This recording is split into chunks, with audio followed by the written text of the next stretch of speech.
Apple's iPhone 16 is here, and it's packed with some exciting upgrades compared to last year's iPhone 15. Let's break down the key improvements. First up, performance. The iPhone 16 Pro comes with the all-new A18 Pro chip, offering a 22% boost in both CPU and GPU power.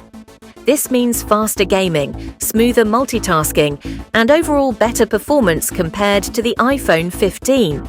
The display size has also grown.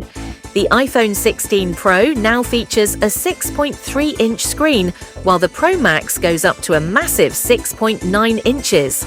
Plus, thinner bezels make the display even more immersive. Photography fans, you'll love this. Apple upgraded the ultra-wide camera to 48 megapixels. Plus, new recording features like cinematic and studio modes take audio capture to a whole new level. Charging just got faster too. The iPhone 16 supports 40-watt fast charging and 15-watt wireless charging, meaning less time plugged in and more time in use. So, if you're looking for better performance, a bigger screen, and camera upgrades, the iPhone 16 is worth checking out. These are some of the colors launching for the iPhone 16 as it will look in our hands. Stay tuned for more in-depth reviews.